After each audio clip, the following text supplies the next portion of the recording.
Hello and welcome back into Talking Fitchburg. Joining today for the Fitchburg Senior Center, the director, the main contact, Jill McHone. Jill, happy March and welcome into TF.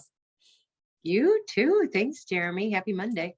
Happy Monday indeed. We got a lot to talk about on today's update, and that's because you're so active there. It's so active. I know. It's You're crazy. missing out. It's crazy. It's just crazy. Yeah, it's you got a lot going on. So we're going to jump right into it. We're going to start with the mask mandate. As of March 1st, the mask mandate in Dane County for requiring masks indoors has gone away. But that doesn't mean that you're still not going to continue to, provide the best safety for everybody in there. But what is the stance from the Fitchburg Senior Center? So, I think we tend to follow the city guidelines, and the city is going to follow public health. And so we will be dropping the mask mandate, although we certainly encourage folks that are, maybe compromised or uncomfortable to please wear your mask. If you come into any staff office and you prefer that we put a mask on, if we're meeting with you individually, we are happy to respect that request. And I know the only problem, we've talked to a lot of our facilitators and our independent contractors, and they're all comfortable with people just making that choice. But AARP Tax Help, they will be requiring people to wear masks for those one-on-one meetings. And we will support that, certainly. Small price to pay for help with your taxes at no charge. But other than that, I think it's just going to be an individual choice. And, we'll continue to clean and hand out masks if people are more comfortable wearing them. So, yeah. Yeah, it's a good policy there to have. And, you would do it prior to the mask mandate or COVID-19. I think you've always done, taking steps to protect the seniors anyways when you come to the senior center. But safety is a priority always, no matter what it is. For sure. Yep. All right. Next one, and it's breaking this isolation that we've been, but talking about it, understanding social isolation and its impacts. You got a discussion coming up on this, and I'm excited for it. Yeah, this is through our continued partnership with UW Public Health and School of Medicine. So this is a second or a third year med student who has done some research on this and how it has impacted older adults. So she'll be presenting to folks. Let's see, what day is that? Well, March 10th at 10:30. So you can do that Zoom option. I'm pretty sure. Yeah. You can. It's virtual or in person. Yeah, we're kind of, we always sort of did a combined offering, but I think we'll see more and more in person. But Zoom will never go away, which I think people are really enjoying. So, but yeah, back to this program. We've had some really excellent students doing programs, so I'm looking forward to this one as well. Yeah, it's going to be a nice one indeed to talk about, and I think we don't want people to be isolated, and I think we've talked about it on this plenty of times with you that it's been tough, and for especially for the older population. And I just think it's a good one to talk about, and it's something I think that's going to be around more than ever now, but also should be talked about more than ever for the senior population. Well, at the state level, they have formed a social isolation sort of task force that's pulling in a lot of social service agencies statewide and other nonprofits to really identify these risks and ways to really address them and reduce that social isolation. So it's going to encompass a lot of stuff like broadband connections up north and transportation, which is huge, and just getting technology into people's homes, not alone just getting connected, but being able to get iPads or computers and that kind of stuff. So it's nice to see that the state has taken this very seriously. And I know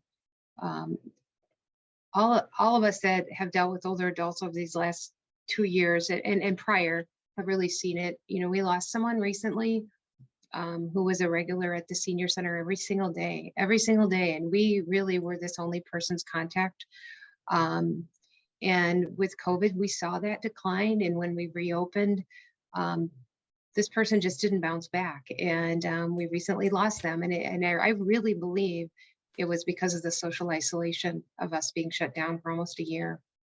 Well, there's a lot surrounding that. I mean, just getting out, that includes getting out, moving, being active, and then and just interacting with people. And like I said, if you're their only contact, that's got to be a tough one to do. So it's a huge thing, but it sounds like a lot of good things to come here sooner than later. And I think it's always been part of your mission, is right. Get you out, get you active, and keep not only your mind going, physically going, everything, but it's just that place to gather and have fun. Not that this whole talk needs to be about that, but I think what it also did is it lended a lot of credibility to organizations like senior centers and other nonprofits that had a lot of stereotypes around, like, oh, just come play bingo. Well, it's so much more than that. And so, I guess that, I'm grateful that we've had that exposure, even though it was, for a negative thing, the pandemic, but it's definitely given more recognition to some of these grassroots organizations that,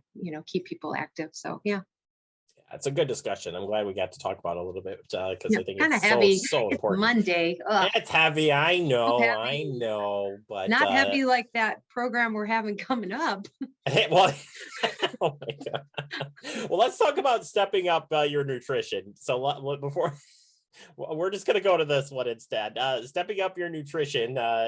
You were telling me that this has been going on, but again, a little bit, we're getting the information out there for folks. Okay. All right. So this particular program, not so much, but the Dane County has a registered dietitian, and they're the ones that look over all the menus and work with the caterers to make sure that the nutrition needs set forth by the federal government, because the meal program is funded partially, not all, through Older Americans Act. Anyway, maybe it's too much background information, but we have a dietitian we work with at Dane County. So even throughout the pandemic, you could call the dietitian and have a visit over Zoom just about your nutritional needs. But this one definitely is more focused on malnutrition and how it relates to muscles and things like that. So you can sign up and work with Shannon. She's wonderful. We work with her free program. So, why not?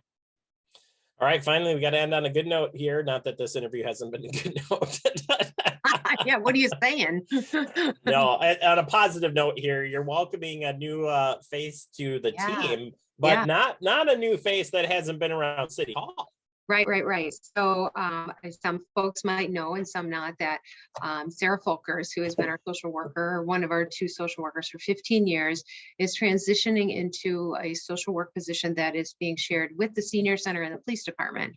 And we're super excited about this opportunity for the city as a whole, but that leaves her position vacant.